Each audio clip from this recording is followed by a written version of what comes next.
नमस्कार मित्रांनो, लग्नानंतर होईलच प्रेम या मालिकेच्या आजच्या भागात आपल्याला पाहायला मिळणार आहे. आता काव्याला चांगलंच पैलावरती घेतलेलं असतं आणि ती तिला तर खाली ओढ घेऊन येते आणि विचारते की काय गे काव्या, कधी झाला होता तुझ्यावरती हल्ला आणि तू याच्याकडे बघू नकोस, सांग मला कधी झाला होता तुझ्यावरती हल्ला आणि इकडे माझ्याकडे बघ आणि बोल, कधी झाला होता हल्ला तुझ्यावरती, सांग मला. तर तेव्हा आता पार्थ मध्ये बोलायचा प्रयत्न करत असतो तर मानिनी आता पार्थवरती सुद्धा ओरडते आणि म्हणते, अरे तुला तर माहिती होतं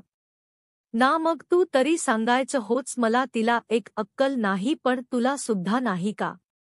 तुला तर लपवाछपी करायची कधी सवयच नव्हती ना, असंती ओरडत असताना आता काव्या हळू आवाजात म्हणते की नाही मानिनी काकू, माझं जरा ऐका तुम्ही प्लीज, थोडसं शांत व्हा आणि याच्यामध्ये ना पार्थची काही सुद्धा चूक नाही, मी सांगते ना तुम्हाला काय झालं होतं ते. असं म्हणून ती आता सर्व काही झालेलं तिला सांगू लागते आणि त्यावेळेस दीपक आलेला असतो आणि त्याने तिच्या तोंडावरती उशी दाबून धरलेली असते आणि त्यानंतर धक्का दिल्यानंतर तो तिथून पळून गेलेला असतो आणि बाहेर जाऊन पार्थने सुद्धा त्याला पकडलेलं असतं आणि त्यानंतर तो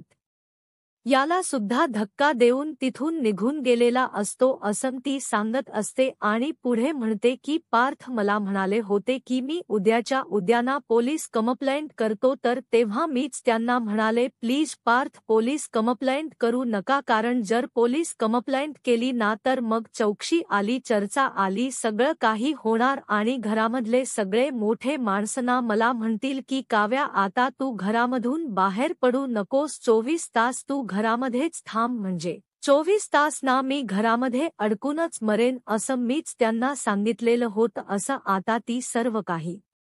मानिनीला सांगून मोकळी होते तर तेव्हा मानिनी आता अजूनच खूप भडकते आणि म्हणते की एवढं सगळं या घरात झालं आणि सांगावंसं वाटलं नाही का तुला काव्या आणि पार्थ, तुला सुद्धा आणि तुम्हा दोघांना कळत आहे का?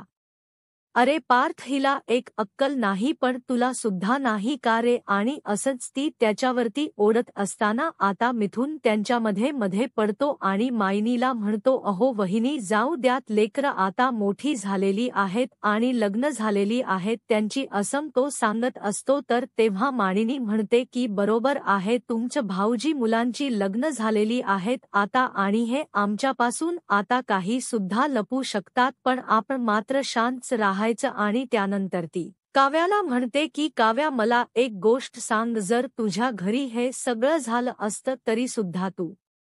लपवलंच असतंस का आणि तुझ्या आई वडिलांच्या पासून लपवलं असतंस का तू हे सगळं? आणि काव्या तुला काय वाटतं, जर तू सांगितलं असतंस तर मी तुला डांबून ठेवलं असतं घरामध्ये आणि घराच्या बाहेर पडू दिलं नसतं, एवढी वाईट आहे का मी? आणि तुम्हा दोघांना कळत आहे का की तुम्ही दोघांनी काय केलेलं आहे ते? आणि हा सगळा काही पोरखेळ वाटतो का तुम्हाला? असं ती ओरडूनच बोलत असते आणि जर तुम्ही त्याच वेळी सांगितलं असतं ना तर कारवाई झाली असती, त्या दीपक वरती तो पकडला गेला असता त्यावेळेसच. आणि आजी नंदिनीची अवस्था झाली आहे ना ती झालीच नसती, म्हणजे ना आज तुझ्या ताईची जी अवस्था झालेली आहे ना ती तुझ्यामुळेच झालेली आहे. काव्या, ही गोष्ट तुझ्या लक्षात येत आहे का? असं म्हटल्यानंतर आता काव्याचे डोळे मात्र मोठे होतात आणि तिला चांगलाच मोठा धक्का बसतो. तर आता बघा इकडे मित्रांनो, दीपक त्याच्या घरी पोहोचतो आणि त्याने तिथे नंदिनीचे सर्व काही फोटो टांगून ठेवलेले असतात आणि आता त्याला तो क्षण आठवतो की ज्यावेळेस त्याने नंदिनीला प्रपोज केलेलं असतं आणि नंदिनीने त्याला एक कानाखालीच मारलेली असते. तर आता दीपक म्हणतो की नंदिनी, तू वेडी आहेस, माझं प्रेम स्वीकारून जर तू गुलाब घेतलं असतंस ना तर आज तुला जीवे मारण्याची वेळच आली नसती आणि आतापर्यंत ना तुझ्या जीवामुळे तुझा जीव सुद्धा गेलेलाच असणार आहे. असं म्हणून तो खूपच ओरडत असतो आणि म्हणतो की रेस्ट इन पीस नंदिनी, देव तुझ्या आत्म्याला शांती देव. तर आता परत इकडे बघा, पार्थ आता मानिनीला थोडसं शांत करायचा प्रयत्न करू लागतो. तो तिला म्हणतो की आई, तू जरासं थोडसं शांत होतीस का? काव्याना खूपच घाबरलेल्या लेल्या होत्या म्हणून कोणाला सांगू नकोस असं म्हणाल्या होत्या आणि प्लीज तू चिडू नकोस ना तर तेव्हा मानिनी रागारागातच बोलू लागते आणि म्हणते की हो ना मी ना चिडच नाही पाहिजे तुम्हाला ना फक्त माझं चिडच दिसत आहे आणि माझी माया माझी काळजी दिसत नाही तुम्हा दोघांना सुद्धा आणि अरे हिला त्या दिवशी काही झालं असतं तर काय केलं असतं आम्ही आणि नंदिनीला काही झालं असतं तर असं म्हणून ती आता रडायला सुरुवात करते आणि पुढे म्हणते की अरे या दोघींची ना जबाबदारी आपल्यावरती आहे पार्थ. तर तेव्हा वसुंधरा मध्ये बोलू लागते ती पार्थला म्हणते की अरे पार्थ पण मी तर घरातच होते ना त्या दिवशी आणि मला सुद्धा हाक नाही मारली तुम्ही दोघांनी आणि जर तेव्हाच कळालं असतं ना तर मी किंवा विक्रमने पोलिसांना फोन केला असता आणि त्यांना इथे बोलावून घेतलं असतं तर तेव्हा मानिनी म्हणते हे ना आज कॉन्फरन्स मध्ये आहेत आणि जर त्यांना कळालं तर असं म्हणून ती आपली भीती व्यक्त करू लागते तर तेव्हा काव्या आता मानिनीचा हात आपल्या हातात घेते आणि काकू प्लीज जरा शांत व्हा आणि मी जे काही वागले आहे ना त्यासाठी ना मी तुमची परत एकदा माफी मागते तर आता मानिनी तिच्या गालाला हात लावून रडत असते तर आता काव्या पुढे बोलते की प्लीज आता ना विक्रम काकांना यामधलं काही सांगू नका ते घरी परत आले ना की मी सगळं स्वतःहून त्यांना सांगेन आणि उगीच ना त्यांना तिकडे टेन्शन नको. तर तेव्हा मिथून काव्याला म्हणतो की काव्या दीपक जर का इतकं पुढे गेला असेल ना तर त्याला वेळेच मागे ओढलं पाहिजे. तर आता बघा इकडे मित्रांनो नंदिनीला शांत झोप लागलेली असते आणि जेव्हा तिथेच उभा असतो आणि तो खूपच रागावलेला असतो तो म्हणतो की यावेळेस आता त्याला फक्त मागे ओढणार नाही तर त्याला कायमच मातीत गाडणार आणि यावेळी त्याने नंदिनीचा जीव घेण्याचा प्रयत्न केलेला आहे असं तो बोलत असताना आता नंदिनी थोडीशी जागी झालेली असते. तर इकडे पार्थ म्हणतो की तो फक्त नंदिनीच्या जीवावर उठला नाही तर काव्याच्या जीवावर सुद्धा उठलेला आहे. इतके दिवस तो आमच्या हातातून सुटत होता पण आता नाही सुटणार त्याला आता कायमची अद्दल घडवायची वेळ आलेली आहे असं बोलून तो आता वरती जातो आणि तेव्हा मानिनी काव्याला आपल्याजवळ घेते तर इकडे जेव्हा म्हणत असतो की फक्त अद्दल नाही घडवणार त्याला कायमच सरळ करूनच सोडणार आहे असं बोलत असताना पार्थ तेथे पोहोचतो आणि त्याला म्हणतो की तू एकटा नाही तर आपण आता हे युद्ध ना तुझ्या एकट्याचं नाही आपला आहे दाखवून देऊ त्या दीपकला आपल्या माणसांच्याकडे वाकड्या नजरेने बघणाऱ्याला आपण सरळ करून टाकतो ते तर तेव्हा जीवा म्हणतो की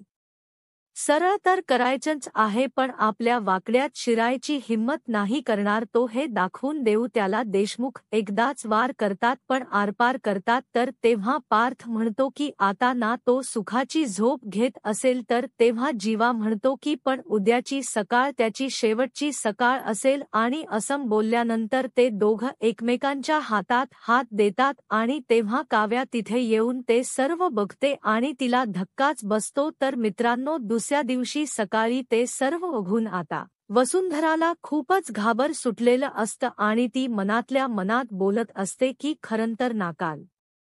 नंदिनीच्या बाबतीत जे काही घडलं ना त्या दीपकने तिच्यावर जो काही हल्ला केला त्याच्यामध्ये माझा काही सुद्धा हात नाहीच म्हणजे एक वेळ होती की जेव्हा मी स्वतः दीपकला त्या नंदिनीला लग्नामधून किडनप करायला सांगितलेलं होतं पण त्यानंतर खरंतर माझा आणि त्याचा काही सुद्धा संबंध नाही पण तरीसुद्धा का कुणास ठाऊक मला खूपच भीती वाटते आहे आणि हे ना सगळं प्रकरण माझ्यावरती शेकणारच नाही ना तर ती असं मनात विचार करत असते आणि अचानकपणे मागून येऊन रम्या तिच्या खांद्यावरती हात ठेवते तर वसुंधरा चांगली जोराने घाबरते तर रम्या तिला विचारते की अगं आई एवढं घाबरायला काय झालं तुला तर वसुंधरा तिच्यावरती चिडते आणि म्हणते की अगं रम्या तू मूर्ख आहेस का असा हात का टाकलास माझ्या पाठीवरती मी घाबरले ना केवढी तर रम्या तिला विचारते अगं पण घाबरायला काय झालेलं आहे तर तेव्हा वसुंधरा रा म्हणते की मी ना असं म्हणून ती घाबरू लागते तर तेव्हा रम्या म्हणते की अगं म्हणजे काय नक्की काय झालेलं आहे तुला तू सकाळी सकाळी अशी फेया मारत आहेस तुझं पोट वगैरे दुखत आहे का काही खराब वगैरे झालेला आहे का तर तेव्हा वसुंधरा नाही ग, तसं काही सुद्धा नाही असं सांगते. तर रम्या म्हणते, मग काय आहे, काय झालेलं आहे सांग ना, आणि तुझे डोळे बघितले आहेस का? किती थरल्यासारखे दिसत आहेत ते, आणि तुझी नीट झोप झालेली नाही का आई, असं ती विचारू लागते. तर तेव्हा वसुंधरा म्हणते, अगं पण नीट झोप व्हायला ना अगोदर झोप लागायला पाहिजे ना, जरा डोळा लागला की मी दचकून उठत होते आणि रात्रभर हेच चाललेलं होतं नुसतं. तर रम्या परत म्हणते की अगं आई, मी तेच तर विचारत आहे ना, असं दचकून उठायला झालं तरी काय? तर तेव्हा वसुंधरा म्हणते, नाही ना, अजूनपर्यंत तसं काही सुद्धा झालेलं नाही, पण होणार आहे. तर तेव्हा रम्या तिला विचारते की अगं आई, काय होणार आहे? तर तेव्हा वसुंधरा तिला म्हणते की अगं रम्या, तू विसरलेली आहेस का की मी तुला काय सांगितलेलं होतं काल, आणि मी तुला हे सांगितलं होतं ना की नंदिनी वरती जो अटॅक झाला त्याच्यानंतर पार्थाने जीवाने शपथ घेतलेली आहे की ते आज दीपकला मारायला जातील म्हणून, आणि खरंच ते दोघं दीपकला मारायला गेले तर काय होईल? गेलेले आहेत. आता मात्र वसुंधरा तोंडावरती हातच घेते आणि मनातल्या मनात बोलू लागते की हे दोघं कुठे गेले असतील. तर आता बघा इकडे मित्रांनो, पार्थ आणि जीवा आनंद निवासमध्ये पोहोचतात. तर इकडे ती ताई कोणाबरोबर तरी फोनवरती बोलत असते आणि म्हणत असते की नंदिनीचा फोन कधीपासून लागत नाही, आणि इथं ना आनंद निवासमध्ये भरपूर तोडफोड झालेली आहे, आणि रात्री ना कोणीतरी इथं घुसला आहे असंच वाटत आहे मला, असं ती बोलत असताना आता जीवा तिथपर्यंत पोहोचतो आणि त्या ताईला म्हणतो की त्यालाच तर शोधायला आम्ही इथपर्यंत आलेलो आहे. तर ते हा ती ताई जीवाला म्हणते, अरे जीवा, नंदिनीचा फोन लागत नाही, नंदिनी कुठे आहे? तर तेव्हा जीवा तिला सांगतो की काल ना नंदिनी वरती हल्ला झालेला होता, ही सगळी तोडफोड पण तेव्हा झालेली आहे. तर तेव्हा ती ताई डोक्यालाच हात लावते आणि म्हणते की अरे देवा, आता ती कुठे आहे आणि कशी आहे ती? तर तेव्हा जीवा तिला म्हणतो की नाही, ती आता बरी आहे, पण हे सगळं जान केलेलं आहे ना त्या दीपकला आम्ही शोधायला इथपर्यंत आलेलो आहे. तर तेव्हा ती ताई त्या दोघांना म्हणते की कोण दीपक? तर तेव्हा तिला सांगतो की तोच दीपक जो इथे आनंद निवासमध्ये काम करायचा.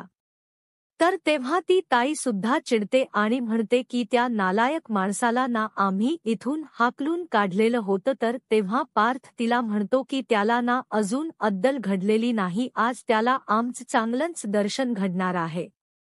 तर तेव्हा ती ताई सुद्धा रागाला येते आणि म्हणते की त्या माणसाला ना चांगलीच अद्दल घडवा.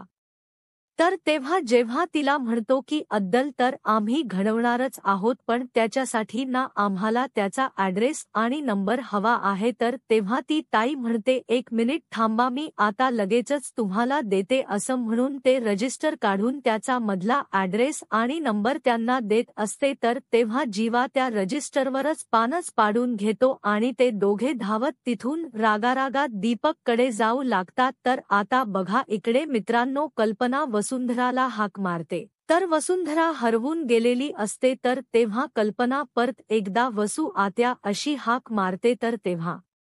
वसुंधरा परत दचकते आणि म्हणते, कपडे घेतलेस ना, मग जा की इथून, आणि तिला चक्क ढकलूनच तिथून बाहेर काढते आणि दरवाजा लावून घेते. आणि परत ती रम्याकडे येऊन तिला म्हणते की बघितला आहेस ना तू, अगं पार्थ आणि जीवा खरंच गेलेले आहेत त्या दीपकला पकडायला आणि ते त्याला मारून टाकतील, आणि तू म्हणत होतीस की ते असं काही करणार नाहीत, बाहेर जाणार नाहीत म्हणून, असं ती घाबरत घाबरतच बोलू लागते. तर तेव्हा रम्या तिला म्हणते की मग ती काही होतं ना असं कधीतरी अंदाज चुकतो ना माणसाचा, आणि त्यान काय होणार आहे, मारू देत ना त्या दीपकला, मग तू का कशासाठी एवढी घाबरत आहेस? तर तेव्हा वसुंधरा तिला म्हणते की अगं रम्या, तू मूर्ख आहेस का?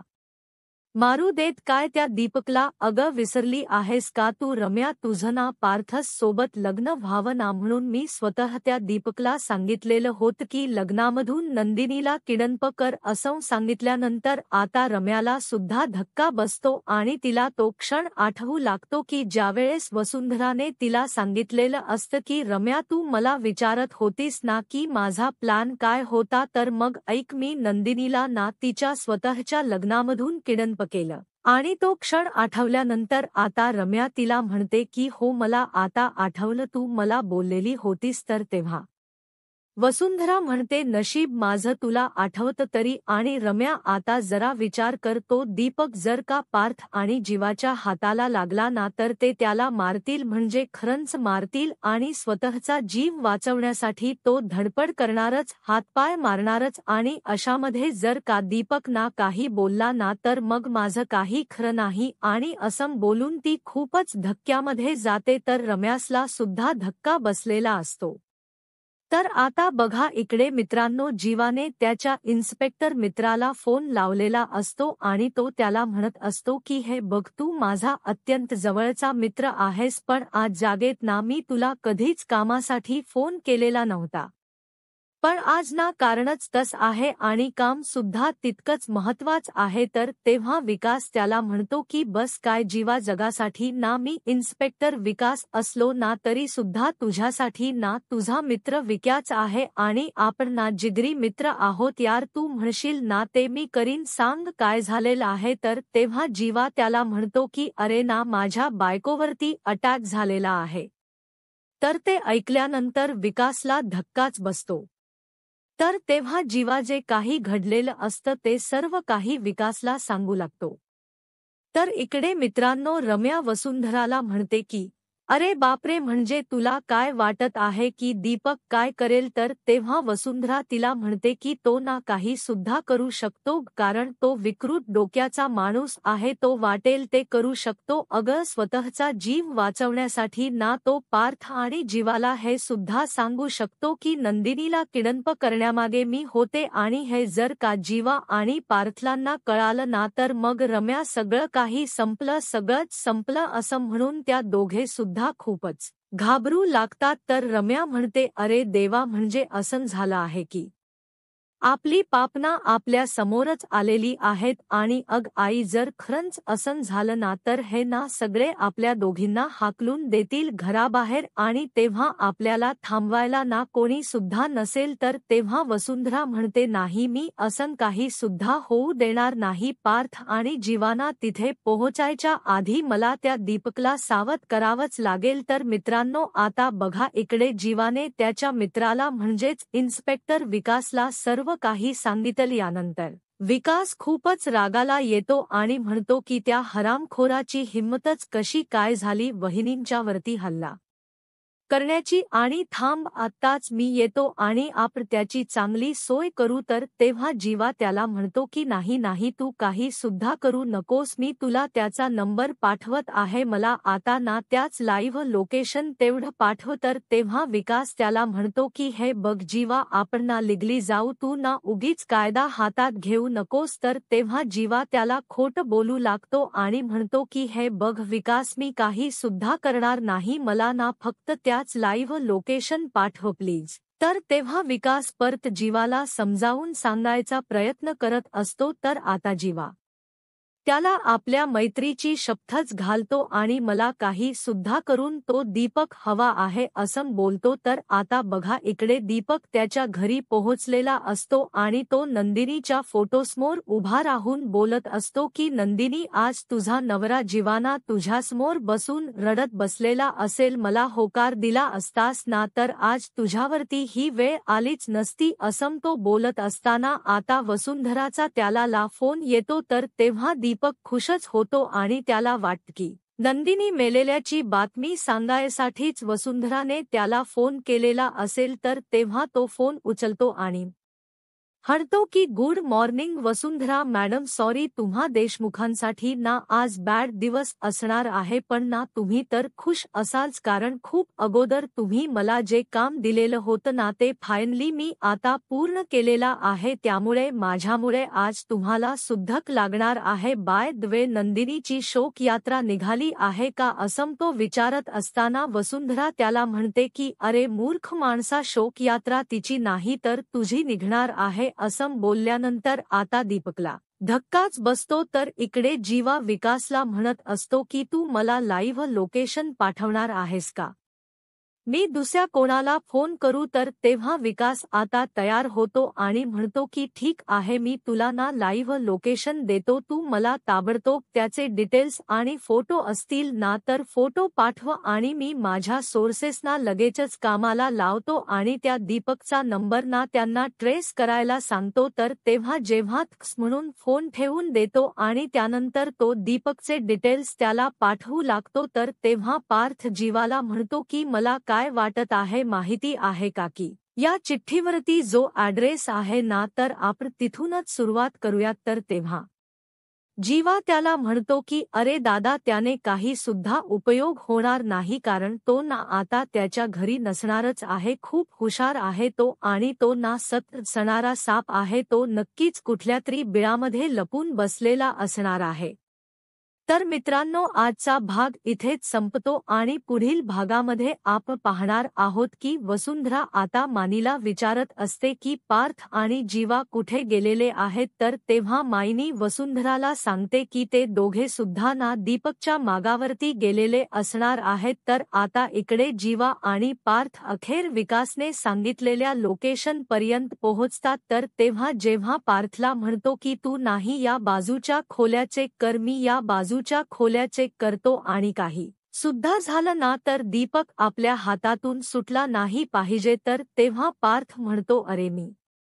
सुटू देणारच नाही असं म्हणून ते दोघे सुद्धा दीपकला शोधू लागतात. तर आता दीपकने इकडे परत आपलं विषांतर केलेलं असतं आणि तो तिथून जात असतो. तर तेव्हा आता जीवा जाता जाता तिथून त्याला नेमका धडकतो. तर तेव्हा त्याला धडकल्यानंतर जीवाला मात्र त्याची शंका येते आणि जीवा त्याला थांबवतो आणि म्हणतो की 1 मिनिट. तर तेव्हा आता दीपक घाबरूनच तिथे थांबतो. तर इकडे वसुंधरा चक्क मानिनीला सांगत असते की तो दीपक ना साधा सुद्धा माणूस नाही, भयंकर आहे तो, विकृत आहे तो, असं ती मानिनीला सांगत असताना आता मागे उभा राहिलेली काव्या